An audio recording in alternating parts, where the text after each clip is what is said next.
je suis pas content. Il y a Najat qui veut limiter. Oui, Najat Vallaud-Belkacem, elle veut limiter. Non, pas les aides sociales, ça, elle a plus le droit, heureusement. Elle veut limiter les gigas. Oui, les gigas. Les gigas que tu utilises pour regarder cette vidéo, par exemple, Najat Vallaud-Belkacem veut limiter l'utilisation d'Internet à 3 gigaoctets de données par Français et par semaine. Comment ça, 3 Najat, 3, c'est-à-dire 3. C'est une erreur? Non, c'est pas une erreur, d'accord. Mais oui, mais Najat, je sais que ça fait 15 ans que tu ne sers plus à rien en politique. Et, hein, voilà, as-tu déjà servi à quelque chose? Mais ça, c'est un autre débat. On va pas revenir dessus, on est en 2024, Najat Vallaud-Belkacem. Mais gère 3 gigas. Là, tu ressors tes vieilles fiches, mais il faut les mettre à jour, tes fiches Bristol des débuts des années 2000. 3 gigas, là, je suis sur le dernier Call of, j'ai dépassé les 200. J'ai fait le calcul pour télécharger le jeu, il me faut 1 an et demi. Celui d'après, il est déjà sorti, bah voilà, c'est cyclique, c'est ça le problème, Najat. Hein, il faut acheter en physique. Ta gueule, t'es une boumeuse. Non, mais moi je veux bien, mais en plus, bon, c'est pas le sujet, c'est pas la chaîne, c'est pas la question. Ah, mais Najat, je veux dire, c'est pas possible. Et me sors pas ton argument à la con, hein, parce qu'elle a un argument à la con, Najat, ouais, qu'elle martèle dans tout son entretien, là. Elle dit, il faut que les Français fassent les choses en vrai, il faut arrêter le virtuel. Elle dit, si vous avez envie, par exemple, d'écrire, je sais pas, un mail, eh ben vous envoyez un courrier écrit à la main, elle dit. Et si jamais, par exemple, vous avez envie d'aller dire un truc à un ami, au lieu de l'appeler sur WhatsApp, vous traversez la rue, tu te rends compte, tu trouves à la fois du travail et des amis, et tu vas voir ton pote et tu lui dis en vrai. Oui, mais moi j'ai envie de jouer à Call of, donc je fais quoi? Je sors dehors et je tue vraiment des gens? C'est chaud quand même, Najat. Au départ, t'es là pour parler de jeux vidéo, et 2 minutes plus tard, t'es en train d'inciter les gens à faire des dingueries, quoi. T'es la psychodélique de la politique. Faut vraiment que tu comprennes à quel point ton truc est con, Najat. 3 gigas, c'est même pas un épisode de Game of Thrones sur Netflix, si tu veux. Non, tu regardes pas. Putain, elle arrive pas à visualiser. Attends, je vais te faire comprendre. Ce qui m'a marqué tout au long de mon parcours, ce qui m'a toujours révolté, ce qui m'a fait m'émouvoir, c'est vraiment les... Qu'est-ce qu'il y a? Je t'ai coupé? Oui, bah c'est normal. Bah parce qu'il n'y a plus de bande passante. Ah là, tu comprends ce que ça fait? Voilà, elle commence à intégrer. Ah bah madame se sent concernée maintenant. Ah mais t'inquiète pas, Najat, personne va te couper. Parce que personne te fera parler. Parce que personne va t'écouter. Bah oui, ça s'appelle la concurrence. Ah bah là, elle va exploser. Je peux te dire que même Bibi, hein, dont c'est le travail de parler de ta gueule, et ça me surprend encore, si j'ai le choix toutes les semaines entre ma petite vidéo de replay de Najat Vallaud-Belkacem et mon petit porno HD du jeudi, ah voilà, je pense que la question va être vite répondue. C'est quoi le projet, Najat, en fait? C'est de faire détester aux gens ce qui reste du socialisme dans leur mémoire, parce que là le temps commence à passer, les gens vous ont oublié, ils ont oublié Manuel Valls, ils ont oublié la palette de Jean-Christophe Cambadélis, ils ont oublié François Hollande en scooter, et bref ils ont oublié que c'était une escroquerie, il y avait peut-être une carte à jouer, mais c'est incroyable, les socialos, cette incapacité que vous avez à la mettre en veilleuse sur le temps long, quoi.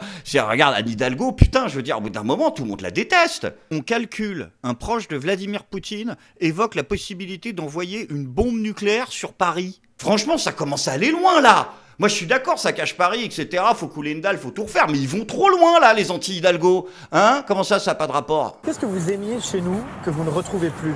Vous qui avez été si souvent en France, qu'est-ce que vous aimiez en France que vous ne retrouvez plus aujourd'hui? Bah écoutez, j'aime bien la France, j'aime bien la culture, je regrette beaucoup que je ne pourrais pas amener mes enfants à Louvre, je ne sais pas montrer Paris, etc. Oui, parce que vous voulez plutôt envoyer une bombe nucléaire à Paris en ce moment, c'est plutôt ça le discours. Bien sûr. À la télévision russe, on calcule la durée qu'il faudrait pour un missile nucléaire pour arriver à Paris. Non. 2 minutes, selon Soloviev. Pas 2 minutes, un peu plus, mais... donc vous avez commencé à calculer les plans? Oui, bien sûr, on calcule parce que, vous savez, pour nous, c'est ce qui est important historiquement pour la Russie, c'est assurer la sécurité du pays. Ah, j'avais pas compris. Ah d'accord, ok, bah non, bah, je suis désolé. Ah, putain, ça s'arrange pas la situation avec les Ruskov, hein. C'est marrant qu'il s'appelle Tolstoï, le mec, d'ailleurs. Comment ça, c'est son petit-fils? Ah d'accord, ah c'est le petit-fils de... Du coup, dans Guerre et Paix, en fait, il a lu que la moitié. Après, ils bluffent, les mecs, ils en sont pas là quand même, je veux dire, au bout d'un moment. Au moins, je sais pas, en premier, on envoie les chars. Enfin, remarque, non, ils peuvent pas envoyer les chars, mais... Bah non, je suis désolé, si tu passes pas l'Ukraine, tu passes pas le rond-point de la place de l'Étoile depuis qu'Hidalgo est là. C'est pas possible. Ah putain, elle va peut-être nous servir à quelque chose.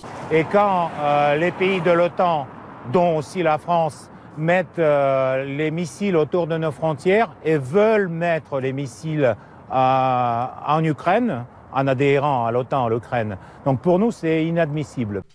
Il est grotesque, mais t'es grotesque. Tu crois que tu fais peur à qui que ce soit? Arrête, déjà, vous êtes un pays, vous avez même plus d'informations. Il n'y a même pas de liberté de la presse. Non, il n'y a pas d'informations. Pour tenir des menaces comme ça, je suis désolé, le mec n'est certainement pas au courant que notre président fait de la boxe. Oui, c'est la bonne nouvelle de la semaine pour nous défendre face à l'ogre russe, notre leader suprême. Regardez-le comme il est beau, s'est mis à la boxe. Rocky Balboa est prêt, comme nous témoignent ces nouvelles photos donc de propagande, excusez-moi, de l'Elysée. Bien évidemment, il a réussi à la fois fois à attirer les amoureux de Photoshop et les complotistes, puisque personne n'y croit, la faute à ce biceps qui serait anormalement développé. C'est vrai qu'au départ, putain, on a envie de se dire, ils se foutent de la gueule du monde. Mais les gars, allô, les conspis, vous savez pas utiliser vos yeux, en fait, c'est ça le problème. Regardez, c'est pas le même bras. Là, c'est son bras gauche, c'est son bras droit, c'est pas le même bras. Ça, c'est son bras pour taper contre les Russes, ça, c'est son bras pour taper contre la fraude fiscale. Tout le monde a un bras fort, c'est normal, et je suis pas étonné qu'Emmanuel Macron soit plus à l'aise avec sa droite. Non, ce qu'il faudrait qu'on voit, c'est la vidéo du truc où il est en train de boxer, mais ça, on l'a pas. Hein, comment ça, on l'a? Oh, génial!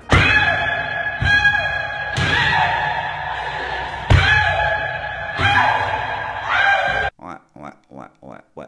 J'ai un doute, j'ai l'impression que tu m'as encore niqué. Enfin après, bras ou pas bras, ce qui commence à foutre vraiment la chkoumoune, c'est la gueule, Jupiter, elle est pas normale. Donc Jupiter, on redescend sur Terre, c'est vraiment pas le moment pour aller taquiner les Russes. Daesh revendique l'attaque en Russie dans une salle de concert qui a fait au moins 115 morts et une centaine de blessés, selon un bilan provisoire. Le groupe djihadiste confirme sur Telegram avoir ouvert le feu lors d'un concert de rock dans la banlieue nord de Moscou, avant que leur commando ne regagne sa base en toute sécurité. L'attaque a eu lieu précisément au Crocus City Hall, une salle de concert située à Krasnogorsk, dans le nord de la capitale. L'établissement a pris feu après l'utilisation par les assaillants d'un liquide inflammable. Les États-Unis affirment avoir mis en garde la Russie contre une attaque terroriste susceptible de viser de grands rassemblements à Moscou, et l'ambassade américaine en Russie avait averti il y a 2 semaines ses citoyens qu'elle suivait de près des informations selon lesquelles des extrémistes ont des plans imminents de cibler de grands rassemblements, y compris des concerts. Vous vous en doutez, la Russie est sous le choc, plusieurs des terroristes ont été arrêtés, dont cet homme qui... Attends. Il était où, Gérald Darmanin, le soir des attentats ? En tout cas, Vladimir, je veux que tu saches que tu nous fais pas peur, hein, à nous les Français. On est capable, ok, on part peut-être un peu de loin, mais on est capable d'être un État. Et on va être un État capable de gagner cette guerre. Parce qu'effectivement, j'ai beaucoup réfléchi à cette question en tant que grand expert militaire. Et je vous l'affirme, on peut gagner la guerre avec la Russie, mais il faut vraiment ces 5 choses qui sont nécessaires à n'importe quel État qui veut pouvoir gagner une guerre. Premièrement, ce qu'il nous faut, c'est une véritable censure des médias. Bah oui, mais là, je suis désolé, c'est une situation exceptionnelle qui soit garantie par le Premier ministre. Et ça, eh ben, on l'a. Hein, grâce à Gabriel Attal qui n'a pas eu peur de réprimander BFM TV. Gabriel Attal, en colère, a appelé le directeur d'une chaîne de télévision lui demandant de modifier un bandeau. Il aurait déclaré au directeur « Tu changes le bandeau tout de suite, sinon tu ne viens plus dîner avec moi à Matignon. » Et toc, et même que tu viendras ni à son goûter, ni à son anniversaire. La table avec lui à la cantine, tu peux te la foutre au cul. Qu'est-ce que c'est que cette menace de zinzin? Putain, on part en guerre là, foutez-nous un mec qui ait franchi le cap de la puberté. Gabi, faut upper le game un peu, tu te fais agrat par Rachida Dati, c'est pas possible, tu vas pas pouvoir niquer Vladou, il y a un problème. Si elle l'a menacé, Rachida Dati, l'autre il est reparti avec la queue entre les jambes. Ton chien, je vais en faire du kebab. ouais, elle a dit, je vais le mettre à la broche avec un truc dans le cul et tout. C'est chaud là, Rachida, quand même. Et en plus là, elle était que SSJ1, hein, mais elle peut faire plus. Ah, je pense que le record de Rachida restera à tout jamais le SMS qu'elle a envoyé à Brice Hortefeux. Je vous laisse faire pause de chez vous pendant 2 minutes pour voir à quel point c'est une barjo. Deuxième chose qu'il nous faut pour gagner la guerre, c'est bien évidemment une propagande de guerre, enfin soutenue massivement par les artistes. Ça c'est très important, hein, ça Vichy l'avait bien compris. Hein, Catherine Ringer, oui Catherine Ringer, elle fait pas d'efforts. Là ça commence à être chaud, on peut plus se permettre ce genre d'écart Catherine. Oui parce que c'est le Figaro, ils ont dit que Catherine Ringer, elle chantait la Marseillaise et elle a snobé Emmanuel Macron quand il est venu lui parler. Elle l'a snobé. Mais elle n'a pas snobé, elle avait juste pas envie, comme beaucoup de gens je pense, de se faire tripoter par un malade mental qui à chaque fois qu'il croise quelqu'un et peut faire une photo avec, se met à le toucher.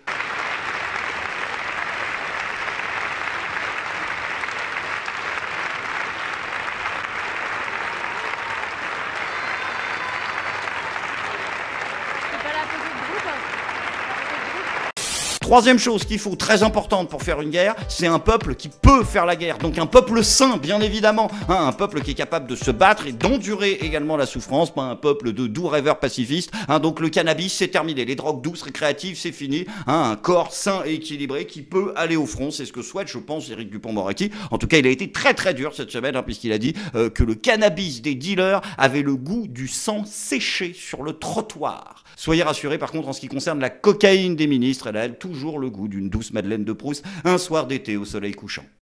Quatrième chose qu'il nous faut pour gagner une guerre, c'est une économie de guerre. Ouais, du coup, non. Ah merde. Faites-moi des propositions d'économie. Comment ça ? Attends, il y a Bruno qui se remet en question là. Il a plus d'idées, il veut qu'on lui souffle des trucs. Bouge pas, mon cochon. Alors, rétablissement de l'ISF. Bouge pas. Suppression de la flat tax. Suppression des niches fiscales. Taxation des super profits. Etc. Ah merde, il est déjà parti.